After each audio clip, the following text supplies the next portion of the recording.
Kiran Bedi, Honorable Lieutenant Governor Puducherry, will deliver the graduation day address.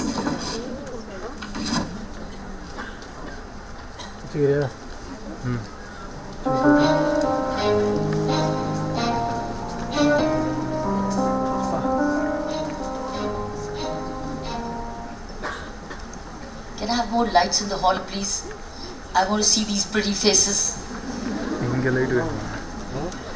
Both bright and brilliant. The whole thing is right on my head. It should be on your head. Baby, I need more light on my head, is it? More light there, please. Or I still need to see you better.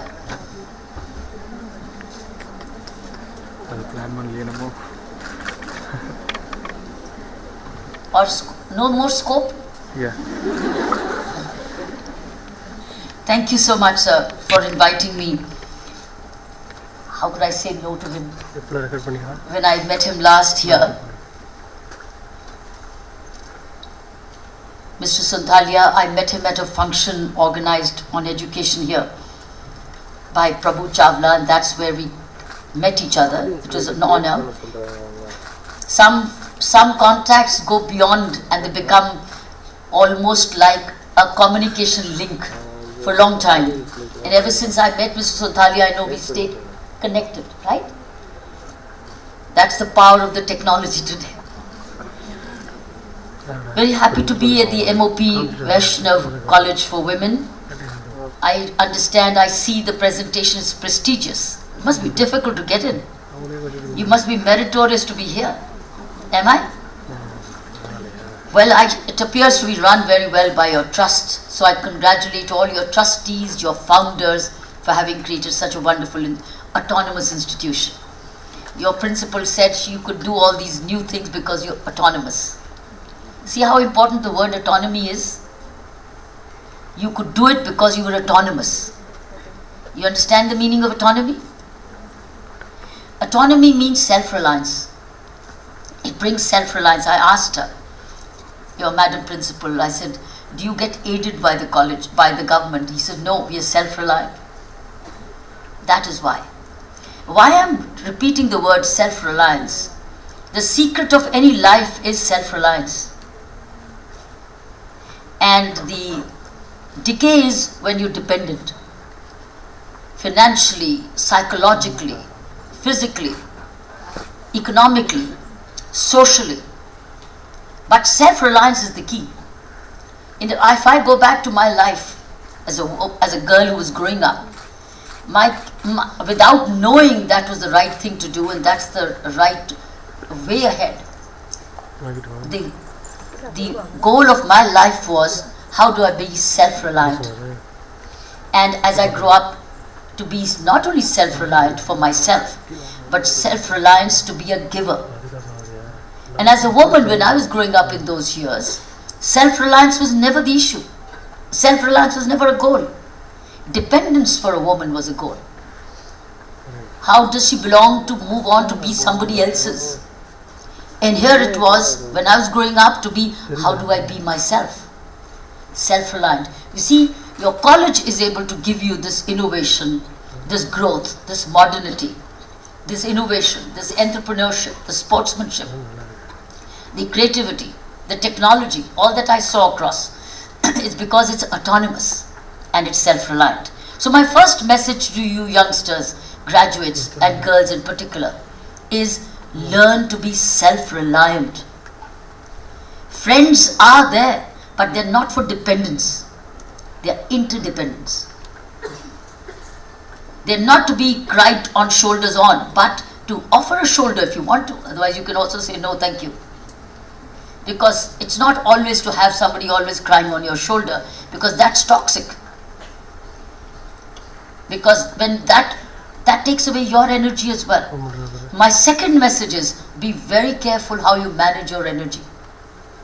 Learn to say no when it must be said no, and learn to say yes when it must be said yes. That's the second lesson of my life when I was growing up, and I still do. I say no when a no must be said. and I say yes, and I take on the greater challenge. And that's coming out of that quality of self-reliance. So 2 things I've said so far. I'm not going to repeat it, but I want you to remember self-reliance in managing your energy, where you learn to say yes and no. Third thing which I have in mind for you as I'm facing you is, what's your brand? What's your brand? You're all a brand.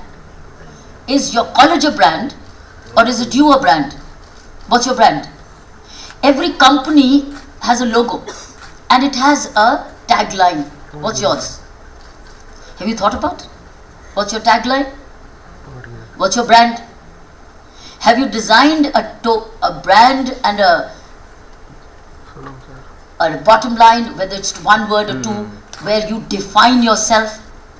If you haven't, then I urge you to start doing it from today. Go back, pick up a paper and a pencil and define yourself. What are you standing up for? Like I said, for me it was self-reliance. And that's what every step of mine took me towards self-reliance. Whether in policing, whether it's administrator, whether it's a woman, whether it's a young girl, whether being married, whether being a mother, it was all along taking me towards passing on reliance and continuing to be self-reliant. So you need to have a tagline and a brand. Each one of us build up by our own conduct a brand for ourselves. Not she's a good girl, or she's a nice girl, she's a hardworking. That's okay. But what is your brand? Every company, and look, you always remember one of the interesting brands, and that is what, like Hamara Bajaj. What was the brand? Was Hamarapan. Means जब हम Bajaj खरीदते हैं तो वो हमारा देश का. And that's how they sold the Bajaj, by spirit of patriotism and nationalism. So all of you, give yourself a brand. As I was growing up, I gave myself, along with this first one I mentioned, is what my father told me. And that's remained my brand, and that comes back before my eyes time and again. You want to know which one? You want to know? Want to know yes or no? Yes. Okay, be up about and converse with me. My brand is a ladder. When I look at myself, I imagine a ladder. And the ladder, my father told me, is always on an incline. You cannot have a ladder like that. You have a ladder which is on an incline. And on the incline, you either go up or you come down. So in life, every one of us, for me, that's my visual, the ladder. And for me, every day is either I go up or I come down. Every day. Which means every day, you have to repeat your day every day. Or what you did right yesterday, you got to do it again today. If you did right good reading yesterday, you can't. If you did your fitness yesterday as a champion, you got to do your fitness again. There are rest times, but it's rest for recovery, not for lethargy. If you want to be a champion, then you have to practice every day. As I said, the thought was crazy. What you do each day is what day becomes. What you do each day. And that is the value for each day. One day at a time, but you do each day. So what you do right for you as you set your goals, repeat them. Repeat it. I remember as a tennis player, since Mrs. Santalia already introduced you, that when I was a tennis player, I had to run every day. And I had to run that extra. And that extra brought me the trophy. Where I did a little less hard work, it made me a runner-up. But to be a winner, I had to do the extra mile. And my father used to be very smart. He used to stand on the side and you say, okay Kiran, 5 rounds. So I had to run 5 rounds of the tennis courts, all 10 tennis courts, but all rounds. Then I've done 5. I said, Daddy, 5 over. He said, now 1 for the trophy. So he would make me run 1 extra for the trophy. That was called the extra mile. So now next time I could do 6. I did 6. He said, now 1 extra for the trophy. So with the result, it was like a stretch. And I could raise my capacity on a daily basis and became became a winner wherever I did. The right chemistry worked, I became a winner. But somebody was better than me, was somebody better won. That's all right. But at least I was fully prepared. So it's very, very vital that that extra mile, what you do today, do it each day. What you did yesterday, do all those right things today again. My second thought, which I is with you. If you see glowworms as you grow, there are farms of glowworms. Glowworms are friends, those who know that their life is limited, but they glow. But they glow. They don't stop glowing, they glow. Knowing their span is 3 months or 3 years, it doesn't matter, but they glow. Why do they glow? Because it's their habit to glow. They're born to glow. That's what is nature given to them, and they don't shut it off, they keep glowing. Why I said this is that everything's temporary. But in the temporariness, there's a brightness. Your life as a student is limited. Your life in the class is limited. Your life in a college is limited. So what you do each day and what you get out of it every day is what will make you stand out.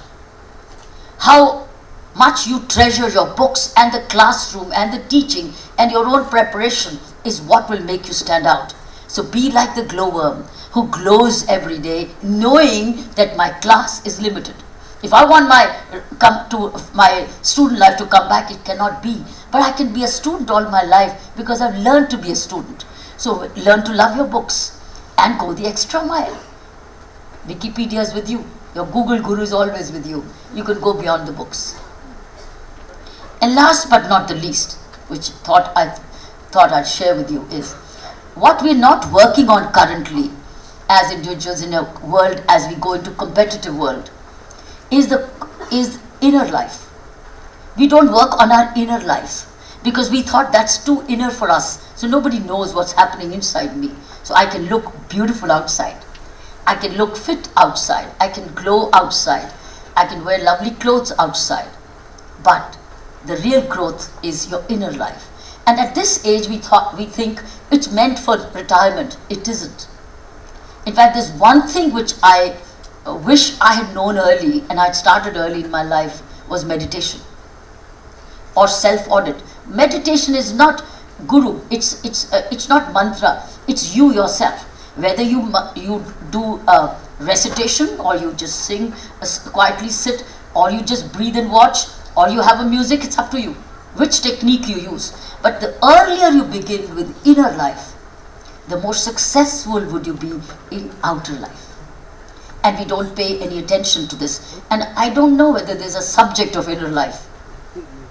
But that's one subject the college can have, is inner life. And the moment we learn it at the younger life, because we are so external now all the time that we never sit back to look at our inner life. And inner life means quietly to yourself to find out what's happening within you, what's disturbing you, what's stressing you, what are the things which are coming in your way, and what are your achievements, what is it where you're succeeding, what are the habits you're following which are giving you great dividends, and what are the habits which are holding you back. That's called the inner life. So as you meditate, all this will come back to you. And then you can self-cleanse, you can self-inspire, you can self-motivate, and you can self-audit. And that will then take you back to your self-reliance. It's your inner life which will make you self-reliance. That means your dependence on external life, friends, relatives, because they're all temporary, they will all go away. In the end, you're by yourself. You may be belonging to a large group of Facebooks and social networks, but in the end, you are by yourself. So at this young age, if I would advise any youth to adopt one thing in life, is understanding of inner life, inner journeys. And in those inner journeys, you can read about it, you can practice it, you can listen to discourses, but you can acquire whatever is best out of all these as to how do you live an inner life, which is not in contradiction with your outer life. So the moment there's an inner and outer alignment with you, that's a secret of happiness. And where you are in contradiction with your inner and outer life, you are in trouble and you're looking for help. But when you are in alignment with in and out, then you are self-reliant. So my message repeatedly for you is, girls in particular, since I'm speaking to young girls and I've lived a life, your life, and I know what helped me and what could have helped me even more if I had done the following, as I told you, is having practiced quietude of inner life. So find yourself maybe in the classroom, maybe the teacher can make you practice, maybe when you start a class, the class can start with a 5-minute of personal audit and say, okay, all of you girls, go and dive into yourself and self-audit. So maybe the class can practice it. The class teacher can help. Even a school assembly can say, go in and understand. You will see, you will be always on the path of progress and self-correction. You're heading for a world which is going to be very crowded, very challenging. Very crowded, very challenging. And narrower by the day, because the fittest will survive. Fittest in mind, body, soul will survive. Others will get left behind. So if your brand is continue to be up on the ladder, decide or not, don't copy mine, okay? That's a copyright. So it's patented already. You have to look for something else. So go in for your own branding and give yourself a USP, a tagline where you stand for that and continue to grow. Wish you all the best in your graduation, and may you continue to be happy with a total alignment between inner and outer life, being self-reliant. Thank you.